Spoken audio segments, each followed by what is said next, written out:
Hello बच्चों, welcome back to my YouTube channel Maths Plaza. तो बच्चों, आज मैं इस वीडियो में Bihar board class 10th geography chapter 1 का भाग अंग जिसका नाम है शक्ति संसाधन।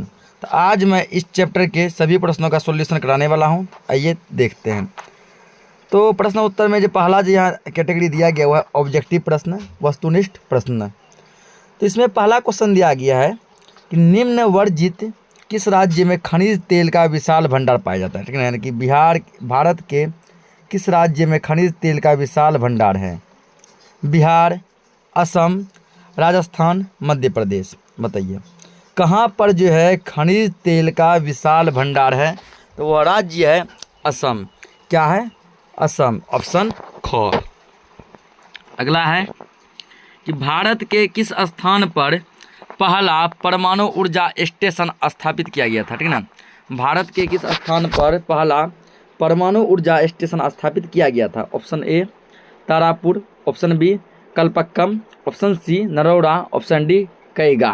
बताइए इन चारों जगहों में से कहाँ पर फर्स्ट परमाणु ऊर्जा स्टेशन स्थापित किया गया था। तो वह जगह है तारापुर। ऑप्शन क।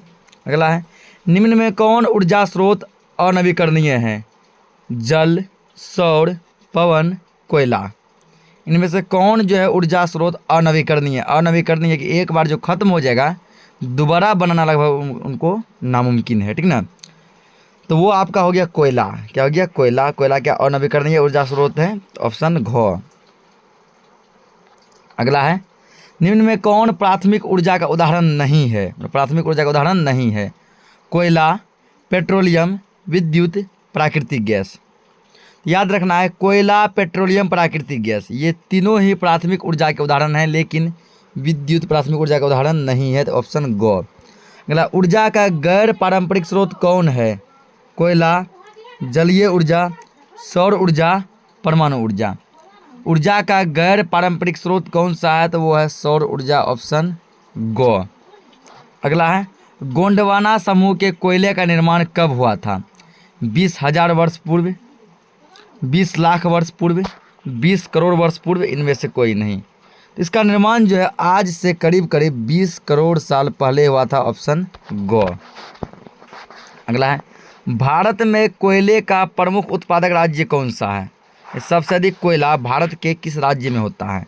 पश्चिम बंगाल, झारखंड, उड़ीसा, छत्तीसगढ़। तो सबसे ज़्यादा कोयला जो है भारत में झारखंड में होता है। ऑप्शन ख। अगला है कोयले की सर्वोत्तम किस्म कौन सी है, यानी सबसे बढ़िया क्वालिटी का कोयला कौन सा है। एंथ्रासाइट, लिग्नाइट, बिटुमिनस, पीट। तो सबसे अच्छा क्वालिटी का कोयला जो है वो है एंथ्रासाइट और सबसे घटिया कोयला है पीट। अगला क्वेश्चन है मुंबई हाई किस लिए प्रसिद्ध है। ऑप्शन सोना उत्पादन हेतु, परमाणु ऊर्जा हेतु, तेल शोधन हेतु, पेट्रोलियम उत्पादन हेतु। बताइए मुंबई हाई किस चीज़ के लिए फेमस है। तो यह जो है पेट्रोलियम के उत्पादन के लिए प्रसिद्ध है। ऑप्शन घ। अगला है भारत का पहला तेल शोधक कारखाना कहाँ स्थापित हुआ था। मथुरा, बरौनी, डिगबोई, गुवाहाटी। तो भारत का सबसे पहला तेल शोधक कारखाना डिगबोई में स्थापित हुआ था। ऑप्शन ग। आगे है प्राकृतिक गैस किस खनिज के साथ पाया जाता है। यूरेनियम, पेट्रोलियम, कोयला, जल। तो प्राकृतिक गैस पेट्रोलियम के साथ पाया जाता है। ऑप्शन ख। अगला है भाखड़ा नांगल परियोजना किस नदी पर अवस्थित है। नर्मदा नदी, झेलम नदी, सतलज नदी, व्यास नदी। तो भाखड़ा नांगल परियोजना सतलज नदी पे। किस नदी पे? सतलज नदी पे। ऑप्शन ग। अगला है दक्षिण भारत की सबसे बड़ी नदी घाटी परियोजना कौन सी है। दक्षिण भारत की सबसे बड़ी नदी घाटी परियोजना चंबल, शरावती, तुंगभद्रा, हीराकुंड। याद रखना है तुंगभद्रा नदी घाटी परियोजना जो है यह दक्षिण भारत की सबसे बड़ी नदी घाटी परियोजना है। ऑप्शन ग। अगला है ताप विद्युत उत्पादन केंद्र का उदाहरण कौन है। गया, कटिहार, समस्तीपुर, बरौनी। तो ताप विद्युत उत्पादन केंद्र का सबसे अच्छा एग्जाम्पल बरौनी है। ऑप्शन घ। अगला यूरेनियम के लिए प्रसिद्ध उत्पादक केंद्र है जादूगोड़ा, घाटशिला, खेतरी, झरिया। यूरेनियम के लिए सबसे प्रसिद्ध उत्पादक केंद्र कौन सा है? तो वह है जादूगोड़ा, ऑप्शन क। आगे है, एशिया का सबसे बड़ा परमाणु विद्युत गृह कौन है? केगा, तारापुर, केलपक्कम, नरोड़ा। तो पूरे एशिया महादेश का सबसे बड़ा परमाणु विद्युत केंद्र है तो वह है तारापुर, ऑप्शन ख। अगला है, भारत के किस राज्य में सौर ऊर्जा विकास की असीम संभावनाएं हैं? असम, बिहार, राजस्थान, उत्तर प्रदेश। ऐसा कौन सा राज्य है जहां सौर ऊर्जा के विकास की अधिक से अधिक संभावनाएं हैं? तो वह राज्य है राजस्थान, ऑप्शन ग। आगे है, ज्वारीय ऊर्जा उत्पादन के लिए सर्वाधिक अनुकूल परिस्थितियां इनमें कहाँ पाई जाती है? कोसी नदी, गंगा नदी, मन्नार की खाड़ी, खंभात की खाड़ी। तो सबसे अच्छी परिस्थिति जो है वो खंभात की खाड़ी में, ऑप्शन घ। अब हम लोग आते हैं लघु उत्तरीय प्रश्न पे, ठीक ना, शॉर्ट आंसर टाइप क्वेश्चन, लघु उत्तरीय प्रश्न। तो लघु उत्तरीय प्रश्न में जो पहला प्रश्न दिया गया वो है कि पारंपरिक एवं गैर पारंपरिक ऊर्जा के तीन उदाहरण लिखिए, ठीक ना। पारंपरिक ऊर्जा स्रोत के 3 उदाहरण और गैर पारंपरिक ऊर्जा स्रोत के भी 3 उदाहरण लिखने हैं। पारंपरिक ऊर्जा स्रोत कोयला, पेट्रोलियम, जल विद्युत, ये क्या है? ये है आपका पारंपरिक ऊर्जा स्रोत। अगला लिखेंगे, फिर नीचे लिखना है, बगल में हो गया है, नीचे लिखना है। फिर गैर पारंपरिक ऊर्जा स्रोत डैश देंगे, पवन, सौर ताप, भूताप। ये सभी क्या? ये सभी जो गैर पारंपरिक ऊर्जा स्रोत हैं। अगला दूसरा क्वेश्चन दिया है कि गोंडवाना समूह के कोयला क्षेत्रों के नाम लिखिए। गोंडवाना समूह के कोयला क्षेत्रों के नाम। गोंडवाना समूह के प्रमुख कोयला क्षेत्र हैं कौन कौन सा है? दामोदर घाटी क्षेत्र, सोन घाटी क्षेत्र, महानदी घाटी क्षेत्र, वर्धा गोदावरी क्षेत्र, ठीक ना, ये सब हैं। अगला क्वेश्चन है, झारखंड के मुख्य कोयला उत्पादक क्षेत्रों के नाम लिखिए। तो झारखंड के मुख्य कोयला उत्पादक क्षेत्र हैं कौन कौन? झरिया, बोकारो, धनबाद, गिरिडीह, कर्णपुरा, रामगढ़। ये सब क्या है? ये सब जो झारखंड के मुख्य कोयला क्षेत्र जहाँ पर कि खास करके कोयले का उत्पादन होता है। अगला है, कोयले के विभिन्न प्रकार कौन कौन से होते हैं, ठीक ना। इसमें जो केवल प्रकार लिखना है, डेफिनेशन नहीं लिखें। कोयले के 4 मुख्य प्रकार होते हैं। कोयले के 4 मुख्य प्रकार होते हैं। पहला लिखेंगे एंथ्रासाइट, ये डेफिनेशन वगैरह नहीं लिखना है। दूसरा लिखेंगे बिटुमिनस, तीसरा लिखना है लिग्नाइट, और चौथा लिखना है पीट। बस 4 टाइप लिखना है, ये सब इधर नहीं लिखना है, ठीक ना। कोयले के 4 विभिन्न प्रकार कौन कौन? एंथ्रासाइट, बिटुमिनस, लिग्नाइट, पीट। अगला है, पेट्रोलियम से बनने वाले वस्तुओं के नाम लिखिए। पेट्रोलियम से कौन कौन सा चीज़ बनता है, उनमें से कुछ चीज़ों का नाम लिखना है। पेट्रोलियम से गैसोलीन, डीजल, स्नेहक, किरासन तेल, कीटनाशक दवाएं, पेट्रोल, साबुन, कृत्रिम रेशा, प्लास्टिक इत्यादि वस्तुएं बनाई जाती है। ये सभी चीज़ किससे बनते हैं? ये सभी चीज़ पेट्रोलियम से बनते हैं। अगला क्वेश्चन है, सागर सम्राट क्या है? सागर सम्राट क्या है? Question number 6। समुद्र तट से 176 किलोमीटर पश्चिम उत्तर मतलब पश्चिम और उत्तर के बीच में, पश्चिम उत्तर में अरब सागर में स्थित एक प्लेटफॉर्म का नाम सागर सम्राट है, ठीक ना। समुद्र के किनारे से 176 किलोमीटर पश्चिम उत्तर भाग में अरब सागर में एक प्लेटफॉर्म का नाम क्या है? सागर सम्राट है, जहाँ से तेल के कुएं खोदे जाते हैं। जहाँ क्या किए जाते हैं? तेल के कुएं खोदे जाते हैं। अगला है, किन्हीं 4 तेल शोधक कारखानों के नाम लिखिए। तो भारत के 4 तेल शोधक कारखाना, पहला डिगबोई जो कहाँ असम में, दूसरा बरौनी जो कहाँ है बिहार में, तीसरा मुंबई जो कहाँ है महाराष्ट्र में, चौथा मथुरा जो कहाँ है उत्तर प्रदेश में है। अगला है, जल विद्युत उत्पादन के लिए आवश्यक भौगोलिक कारकों का वर्णन उल्लेख कीजिए, ठीक ना। कि जल विद्युत उत्पादन के लिए महत्वपूर्ण भौगोलिक कारक कौन कौन से हैं? तो आंसर लिखेंगे इसका 8वां का, ठीक ना, 8वां का आंसर लिखना है कि जल विद्युत उत्पादन के लिए आवश्यक भौगोलिक कारक हैं डैश।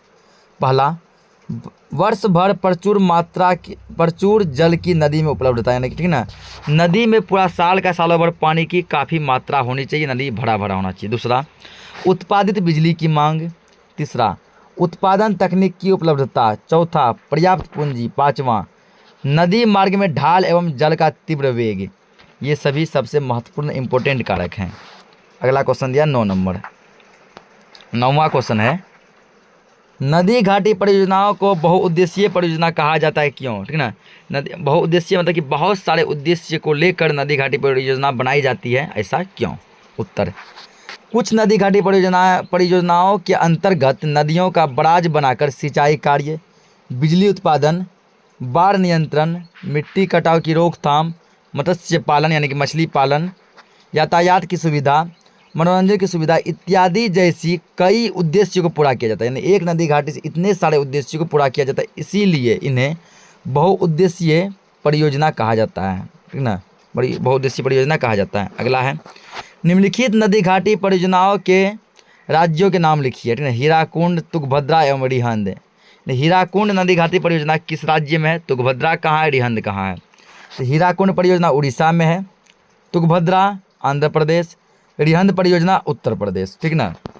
अगला क्वेश्चन की तरफ बढ़ते हैं। अगला है, ताप शक्ति समाप्य संसाधन माना जाता है, क्यों? कहने का मतलब है ताप शक्ति एक ना एक दिन खत्म हो जाएगा, ऐसा क्यों? ताप शक्ति का उत्पादन कोयला, पेट्रोलियम जैसे और नवीकरणीय संसाधनों द्वारा होता है। कोयला और पेट्रोलियम क्या? और नवीकरणीय संसाधन, और ऐसे संसाधन से ताप शक्ति का उत्पादन होता है। इनके भंडार सीमित हैं तथा भविष्य में समाप्त हो जाएंगे। यानी अभी वर्तमान समय में भंडार क्या है?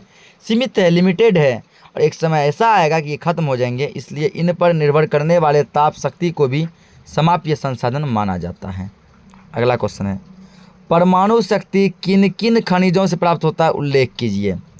परमाणु शक्ति uranium, thorium, ilmenite, antimony, graphite, बेडेनियम जैसे खनिजों से प्राप्त होता है। अगला क्वेश्चन, मोनोजाइट भारत में कहाँ कहाँ पाया जाता है, ठीक ना। यानी मोनोजाइट पाए जाने वाले राज्यों के नाम लिखने हैं।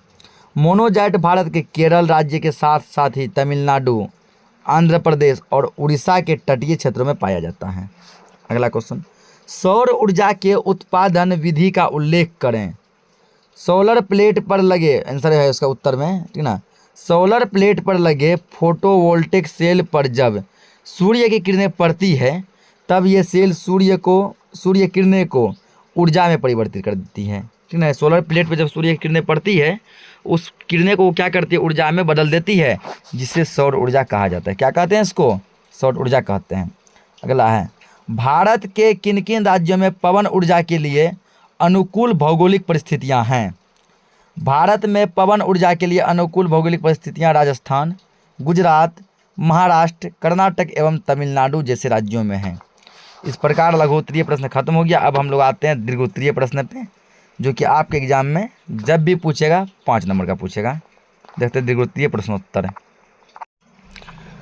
तो इसमें जो पहला प्रश्न दिया गया वो है, शक्ति संसाधन का वर्गीकरण कर उपयुक्त उदाहरण भी दीजिए, ठीक है। शक्ति संसाधन क्या है, कुछ एग्जाम्पल भी देने हैं, लिखना है इसका उत्तर में। शक्ति मानवीय जीवन का आधार है, ठीक है ना। शक्ति क्या है? हमारे जीवन का एक बेस, एक आधार है।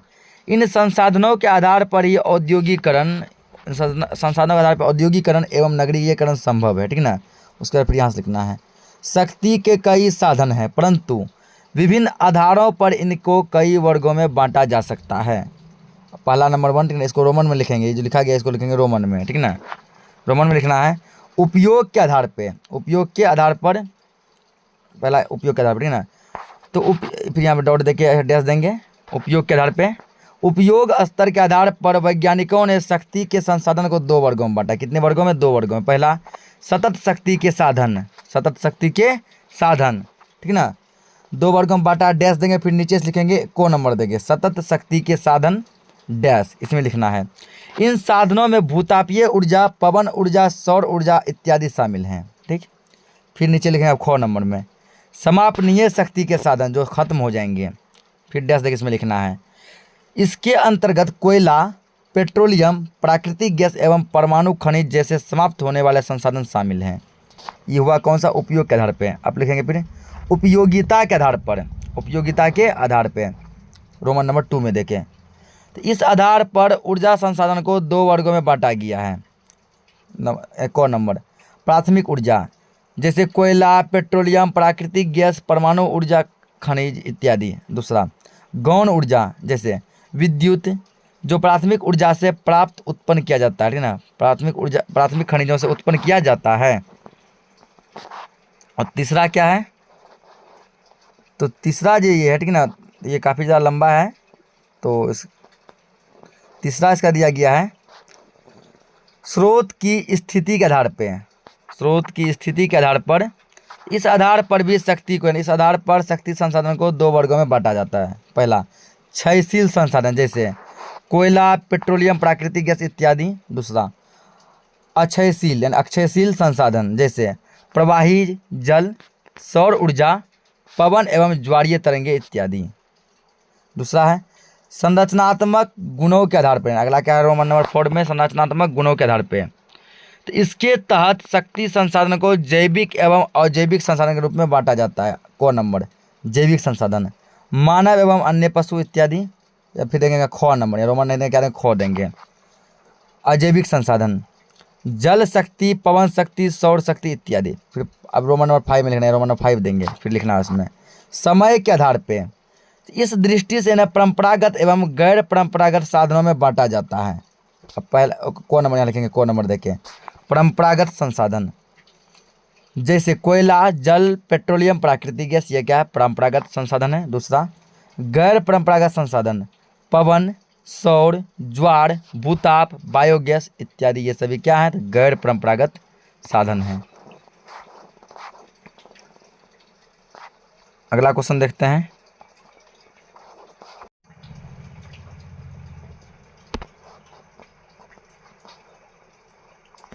अगला दिया गया क्वेश्चन, ठीक ना,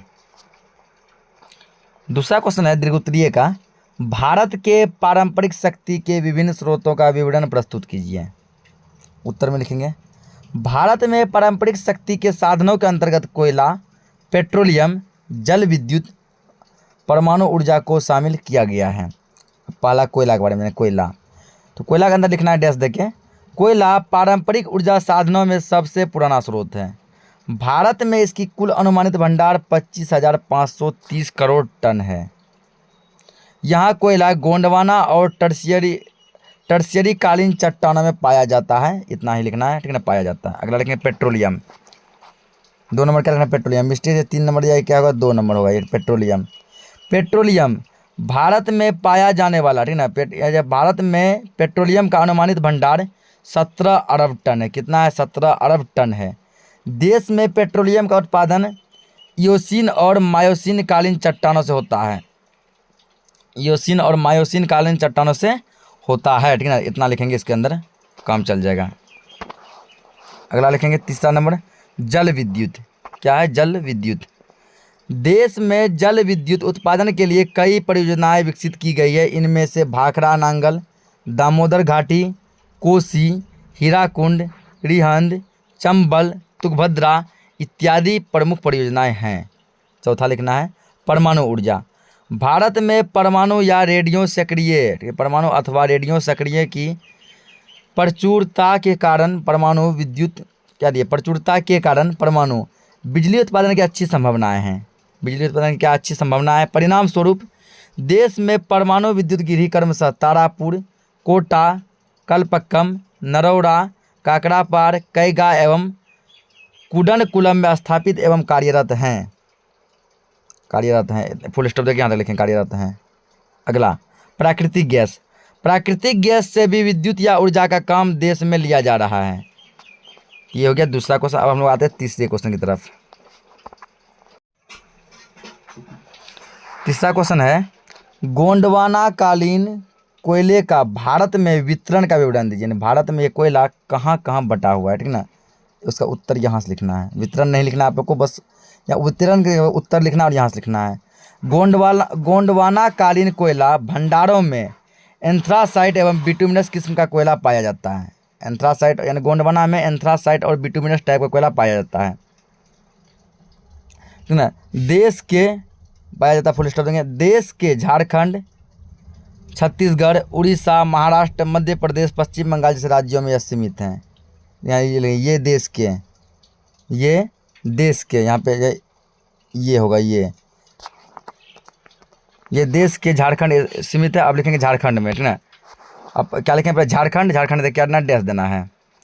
झारखंड कोयला भंडार एवं उपजाऊ में देश में पहला स्थान रखता है। पूरे भारत में सबसे अधिक कोयला कहाँ से मिलता है, झारखंड से मिलता है।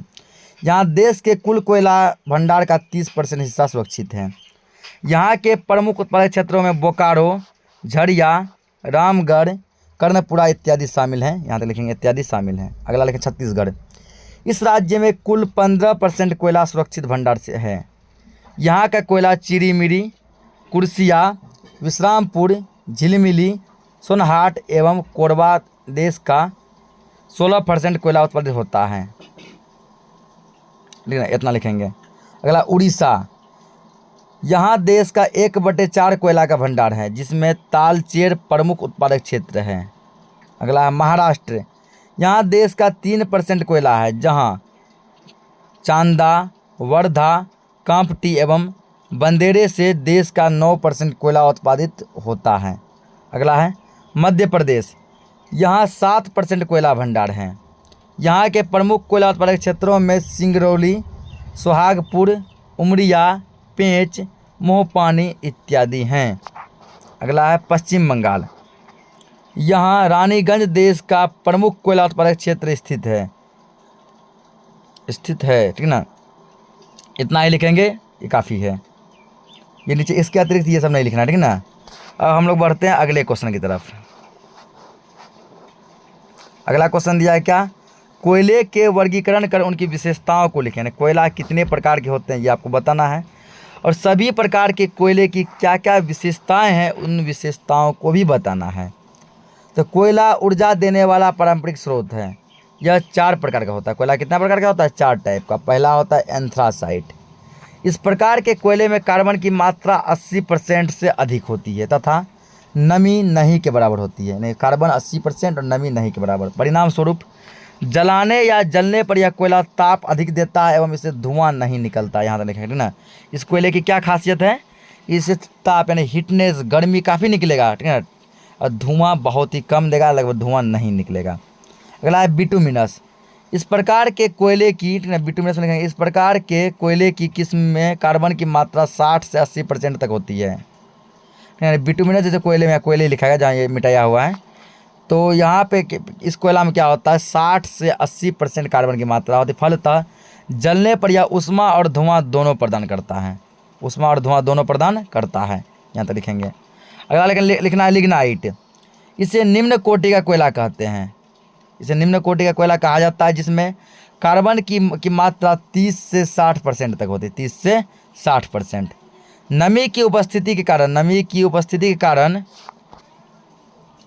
कारण जलने पर यह उष्मा या ताप कम देता है तथा धुआं अधिक देता है, ठीक ना। इतना लिखें, धुआं अधिक देता है। अगला लिखना पीट कोयला, यानी पीट लिखना, कोयला नहीं लिखना, पीट। यह निम्नतम मतलब सबसे कम निम्नतम कोटि का कोयला जिसमें कार्बन की मात्रा 30% से भी कम होती है। कितना? 30% से भी कम होती है। फलतः जलने पर धुआं अत्यधिक देता है। धुआं या अत्यधिक, जो मिटाया हुआ है अत्यधिक होगा, धुआं अत्यधिक देता है तथा ताप अत्यधिक कम। ताप अत्यधिक कम, यहाँ तक लिखेंगे। इसका आंसर ये हो गया। अब हम लोग बढ़ते हैं अगले क्वेश्चन की तरफ। अगला क्वेश्चन है 5वां नंबर। भारत में खनिज तेल के वितरण का वर्णन कीजिए। भारत के किन किन भागों में खनिज तेल बटा हुआ है? भारत के किन किन भागों में खनिज तेल बटा हुआ है, इसके बारे में हमको बताना है। तो इसका उत्तर लिखना है वर्तमान समय में खनिज तेल के देश में 5 प्रमुख क्षेत्र हैं। कितने क्षेत्र हैं? 5। पहला है उत्तर पूर्वी राज्य। यह देश का सबसे पुराना तेल उत्पादक क्षेत्र है। आज असम के अतिरिक्त नागालैंड एवं अरुणाचल प्रदेश में भी तेल की खोज की गई है। यहाँ के प्रमुख उत्पादक केंद्रों में नरकटिया, हुंगरीजन, डिगबोई, मोरन, लखीमपुर, रुद्रसागर, बोरहोल्ला इत्यादि हैं। यहाँ तक लिखेंगे इत्यादि हैं। दूसरा लिखेंगे गुजरात क्षेत्र। यहाँ खंभात की खाड़ी के अतिरिक्त गुजरात के मैदान में भी तेल मिले हैं। गुजरात के मैदान में क्या मिले? तेल मिले हैं। प्रमुख उत्पादक केंद्रों में अंकलेश्वर, कलोल, कोसंबा, सानंद, मोहसाना, दबका, लुनेज, बड़ोदरा, नवगांव इत्यादि हैं। अगला है मुंबई हाई क्षेत्र। 1975 से तेल उत्पादन करने वाला यह क्षेत्र अरब सागर में स्थित है। कहाँ स्थित है? अरब सागर में, जो वर्तमान में देश का सर्वाधिक तेल उत्पादन करने वाला क्षेत्र, यानी वर्तमान समय में अभी सबसे अधिक यदि तेल कहीं निकलता है तो वो मुंबई हाई क्षेत्र से। इसके अतिरिक्त कई अन्य तेल कुआं से भी तेल का उत्पादन किया जा रहा है। चौथा लिखना है पूर्वी तटीय प्रदेश। यहाँ कृष्णा, गोदावरी और कावेरी नदियों की घाटियों में तेल मिला है, जिसमें नारीमन एवं कोविल कपल प्रमुख उत्पादक क्षेत्र हैं। अगला है बाड़मेर बेसिन। बाड़मेर बेसिन, यहाँ से सितंबर 2009 में तेल का उत्पादन शुरू हुआ है। यहाँ से प्रतिदिन 56,000 बैरल तेल का उत्पादन हो रहा है। यहाँ तक लिखना है। अगला क्वेश्चन देखते हैं। 6ठा नंबर क्वेश्चन दिया गया है, जल विद्युत उत्पादन हेतु अनुकूल भौगोलिक एवं आर्थिक कारकों की विवेचना करें। ठीक है, आर्थिक कारकों क्या करना, वर्णन करना है। इसका आंसर हम लोग लिखेंगे उत्तर कहाँ से, तो इसका उत्तर जो लिखना है आप लोगों को वो लिखना है यहाँ से। ठीक ना, यहाँ से उत्तर लिखेंगे जल विद्युत उत्पादन के लिए अनुकूल भौगोलिक एवं आर्थिक कारकों में मुख्य हैं। ठीक ना, कुछ आर्थिक कारक क्या मुख्य हैं, तो कौन कौन से मुख्य हैं तो उसका देखेंगे हम लोग। पहला दिया है नदी में वर्ष भर पर्याप्त जल की मात्रा का रहना। नदी में सालों भर क्या होना चाहिए, काफ़ी ज़्यादा पानी जो है होना चाहिए, यानी कि पानी भरा हुआ होना चाहिए पर्याप्त मात्रा में। दूसरा, नदी मार्ग में ढाल का होना। नदी मार्ग में किसका होना, ढाल का होना। तीसरा, जल का तीव्र वेग होना। चौथा, प्राकृतिक जलप्रपात का होना। पाँचवा, जल एकत्र करने के लिए विशाल क्षेत्रफल का होना। छठा, क्षेत्र में विद्युत की मांग का होना। सातवां, उत्पादन तकनीक का ज्ञान होना। आठवां, जल विद्युत उत्पादन तकनीक का विकास हेतु पर्याप्त पूंजी का होना। नौवां, निकटवर्ती क्षेत्र में दूसरे ऊर्जा उत्पादन संसाधनों का अभाव होना। अगला 10वां, निकटवर्ती क्षेत्र में उद्योग एवं वाणिज्य का आबाद होना। 10 पॉइंट काफ़ी है, 10 पॉइंट लिख देंगे, 1 पॉइंट छोड़ देंगे। ठीक ना। अगला क्वेश्चन है, देखते हैं अगला क्या है।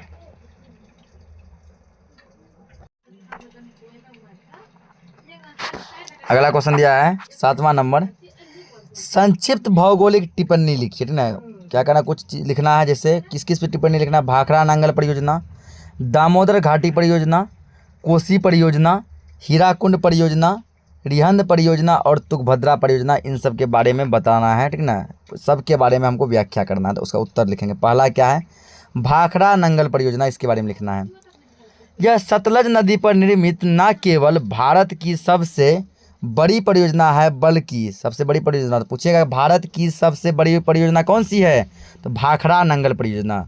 किस नदी पर बनाई गई है, सतलज नदी पर बनाई गई है। बल्कि यह विश्व का सबसे ऊंचा बांध है। अगर पूछ सकता है विश्व का सबसे ऊंचा बांध कौन सा है, तो यही होगा भाखड़ा नांगल परियोजना। ठीक ना, इसकी ऊंचाई 225 मीटर है। इसकी ऊंचाई कितनी है, 225 मीटर।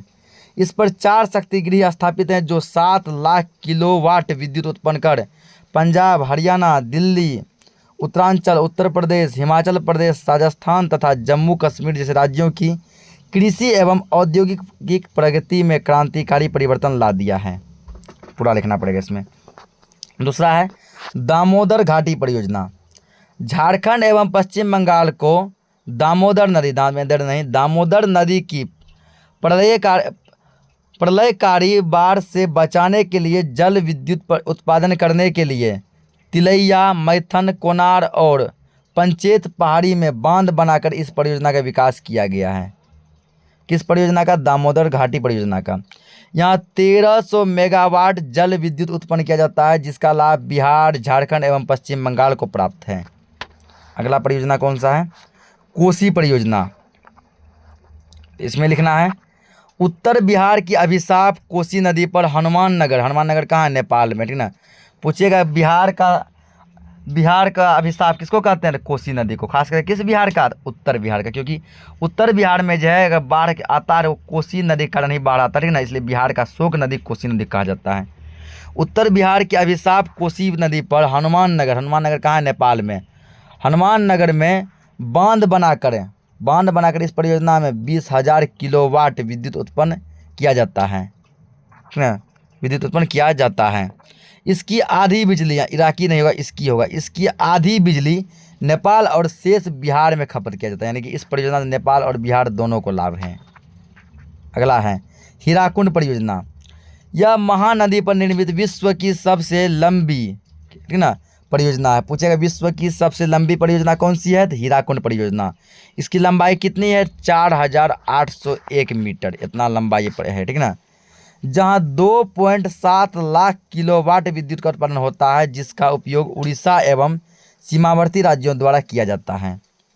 अगला है रिहंद परियोजना। सोन की सहायक नदी रिहंद पर उत्तर प्रदेश में 934 मीटर लंबा बांध लगाकर कृत्रिम झील जिसका नाम है गोविंद बल्लभ पंत सागर का निर्माण कर 30 लाख किलोवाट विद्युत उत्पादन की जाती है, ठीक है, उत्पादन की जाती है, यहाँ तक लिखेंगे। अगला तुंगभद्रा परियोजना। आंध्र प्रदेश स्थित दक्षिण भारत की यह सबसे बड़ी परियोजना है। पूछिएगा दक्षिण भारत की सबसे बड़ी परियोजना कौन सी है, तुंगभद्रा परियोजना।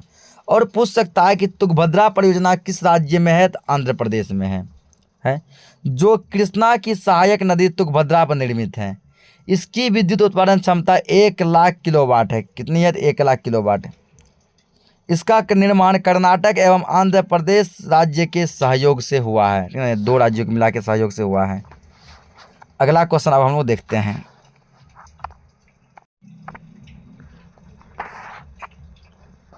अगला क्वेश्चन दिया गया है 8वां नंबर। भारत के 4 विद्युत गृहों का नाम लिखकर उसकी विशेषताओं का उल्लेख कीजिए। उसे विशेषता के बारे में बताना है, ठीक ना,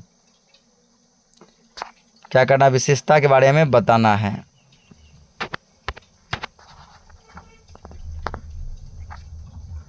तो लिखना है इसका आंसर यहाँ से कि भारत के 4 प्रमुख विद्युत गृह निम्नलिखित हैं।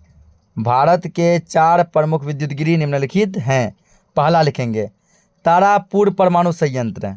तारापुर परमाणु संयंत्र लिखना है इसके अंदर। अब भारत का यह पहला परमाणु विद्युत शक्ति उत्पादन गृह है जो एशिया में सबसे बड़ा है।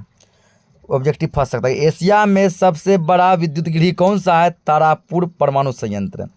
इस केंद्र में यूरेनियम के स्थान पर थोरियम को इनरिच करके प्लूटोनियम बनाकर उससे विद्युत उत्पादन किया जा रहा है। जल उबालने के लिए यहाँ 200 मेगावाट क्षमता वाले 2 परमाणु भट्टियाँ लगी हैं। दूसरा लिखेंगे राणा प्रताप सागर परमाणु संयंत्र। इसके अंदर लिखना है राजस्थान के कोटा शहर में यह विद्युत उत्पादन केंद्र चंबल नदी के किनारे स्थापित है। किस नदी के किनारे है, चंबल नदी के किनारे है। कनाडा के सहयोग से बने इस विद्युत गृह की उत्पादन क्षमता 100 मेगावाट है, यानी कि इसको बनाने में कनाडा जैसे बड़े देश का भी सहयोग है। अगला है कलपक्कम परमाणु संयंत्र। इसमें लिखना है तमिलनाडु के कलपक्कम स्थान पर विकसित यह परमाणु बिजली घर पूर्णतः स्वदेशी प्रयास से बना है, कि इसको भारत स्वयं बनाया, इसमें किसी देश का हेल्प नहीं लिया गया है। यहाँ 335 मेगावाट विद्युत उत्पादन के 2 रिएक्टर काम कर रहे हैं। चौथा नरोड़ा परमाणु संयंत्र। उत्तर प्रदेश में बुलंदशहर के पास, उत्तर प्रदेश के बुलंदशहर के पास नरोड़ा में स्थापित परमाणु बिजली उत्पादन गृह का निर्माण मांग आधारित है। निकटवर्ती क्षेत्रों में उद्योगों के विकास के कारण यहाँ 235 मेगावाट के 2 रिएक्टर कार्यरत हैं। अब हम लोग देखते हैं अगला क्वेश्चन। अगला क्वेश्चन 9वां क्वेश्चन, ऊर्जा संसाधन के संरक्षण हेतु आवश्यक सुझाव दीजिए। ऊर्जा संसाधन को बचाना है, इसको बचाने के संदर्भ में आपका क्या सजेशन हो सकता है, इसमें कुछ सुझाव देने हैं। इसका उत्तर लिखेंगे, ठीक ना। इसका लिखना उत्तर यहाँ से उत्तर लिख लेंगे। ऊर्जा संसाधन के संरक्षण हेतु कुछ मुख्य उपयोगी सुझाव इस प्रकार हैं, ठीक ना। ऊर्जा संसाधन के लिए कुछ सुझाव इस प्रकार है। पहला यह है ऊर्जा के उपयोग में मितव्ययिता अपनाई जाए। इसके अंदर लिखेंगे ऊर्जा के उपयोग में मितव्ययिता का संबंध इन संसाधनों के बचत से। मितव्ययिता अपनाई जाए का मतलब हुआ कि इसको बचाना है, क्या करना है, तो बचाना है। ऐसी तकनीक का विकास एवं उपयोग किया जाना चाहिए जिससे कम ऊर्जा खपत में अधिक शक्ति मिल सके, ठीक ना। क्या कर हो सके, कम ऊर्जा खपत में अधिक शक्ति मिल सके। अगला दूसरा नंबर दिया गया है, यहाँ तो लिखेंगे मिल सके। अगला ऊर्जा के नवीन क्षेत्रों की खोज की जाए, मतलब ऊर्जा के नए नए क्षेत्रों का खोज किया जाए। इसका संबंध उपलब्ध ऊर्जा के नए भंडारों की खोज से है, यानी कि नया नया भंडार खोजना कि और कहाँ कहाँ इसका भंडार है। देश में पेट्रोलियम प्राकृतिक गैस के नए भंडारों की खोज इसी उद्देश्य से की जा रही है। यहाँ तक लिखना है। अगला लिखेंगे, नवीन वैकल्पिक संसाधनों की खोज की जाए। वैकल्पिक मतलब कोई एक्स्ट्रा ऑप्शनल, ठीक ना। इसका तात्पर्य है कि ऊर्जा की बढ़ती मांग को देखते हुए नवीन तकनीक के सहारे ऊर्जा के नए वैकल्पिक मतलब और भी एक्स्ट्रा, हमारी मांग पूरी हो रही है, ठीक ना। जितना हमारी आवश्यकता है उतना ऊर्जा के केंद्र खोजे गए, फिर भी और एक्स्ट्रा खोजना भविष्य को देखते हुए नए वैकल्पिक स्रोतों की खोज की जानी चाहिए। साथ ही गैर परंपरागत ऊर्जा संसाधनों के वृहद स्तर पर उपयोग की दिशा में भी शोध एवं कार्य किए जाने चाहिए। अगला दिया है अंतर्राष्ट्रीय सहयोग। इस दिशा में अंतर्राष्ट्रीय स्तर पर बैठकर इस दिशा में विचार विमर्श करना आवश्यक है। अगला जागरूकता फैलाना जरूरी। ऊर्जा संसाधन के मितव्ययिता एवं संरक्षण हेतु लोगों के बीच, विशेषकर बच्चों के बीच जागरूकता फैलानी चाहिए। मतलब बच्चों को बताना होगा और उसको सिखाना होगा कि ऊर्जा जो दिन प्रतिदिन खत्म हो रहा है, इसके संरक्षण पे तुम लोग जोर लगाओ, इसको बचाओ। वही बच्चे आगे अपने पेरेंट्स को, अपने गांव समाज को बोलेंगे, ठीक ना। तो ये भी इससे जागरूकता फैलेगी। इस प्रकार जो है संपूर्ण क्वेश्चन का सॉल्यूशन करा दिया गया है। तो आई होप आप लोगों को यह क्लास बहुत ही ज़्यादा अच्छा लगा होगा। यदि अच्छा लगा हो तो चैनल को सब्सक्राइब करें, क्लास को लाइक करें, अपने दोस्तों के साथ, सगे संबंधियों के साथ जहाँ तक हो सके इसको शेयर करें और कमेंट में फीडबैक ज़रूर दें कि आपको यह क्लास कैसा लगा। धन्यवाद।